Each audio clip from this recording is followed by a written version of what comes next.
पान number 16. Practically, a voltmeter cannot be designed to have an infinite resistance.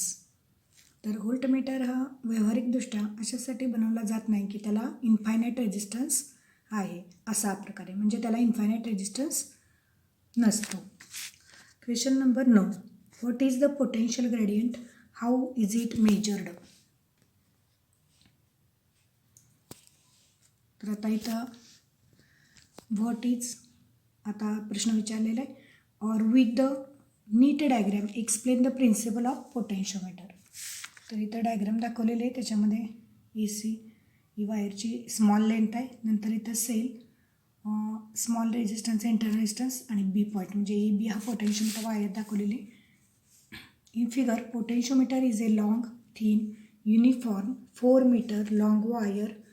It consist of a long wire AB of length capital L and resistance capital R. Its uniform cross-sectional area is A. Resistance small r is connected shown in figure. When the circuit is switched on, the circuit जेव्हा सुरू होतं, current I passes through wire AB, which is capital I is equal to epsilon divided by capital R plus R. Bracket complete. Equation number 1. Potential difference across AB is V of AB is equal to I into R. Equation number 2.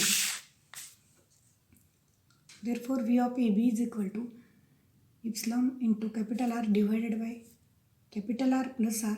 Bracket complete. Equation number 3. Therefore, potential difference per unit length of wire is VAB upon capital L is equal to epsilon into R divided by L into R plus R. Equation number 4. As long as epsilon remains constant, VAB upon L will remain constant. VAB upon L is called as potential gradient along AB and is denoted by K. Potential gradient definition. It is defined as potential difference per unit length of wire.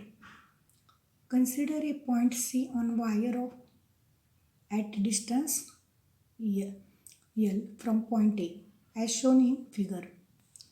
The potential difference between A and C is VAC and is VAC is equal to K into L. That is VAC is directly proportional to L. K is potential gradient. Thus the potential difference between 2 points on the wire is directly proportional to the length of the wire between them, but given wire is of uniform cross section. The current through wire is the same and temperature of the wire remains constant. आता पान number 18. Question number 10. On what factors does the potential gradient of wire depend? Potential gradient of wire is VAB upon L is equal to epsilon dot R capital R divided by L capital L into R plus R. Equation number 4. Potential gradient of wire K depends on following factors. Number 1. EMF of the cell epsilon. Number 2. Resistance capital R. Number 3. Internal resistance of cell small r.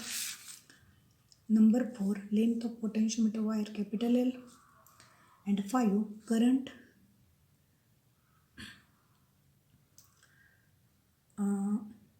6. Temperature. 7. Cross sectional area of wire.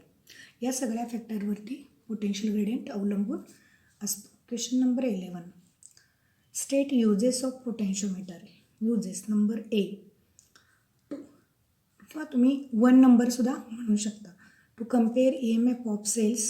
B to find internal resistance R of the cell. म्हणजे EMF of cell हा त्याची तुलना करण्याकरता दोन EMFची.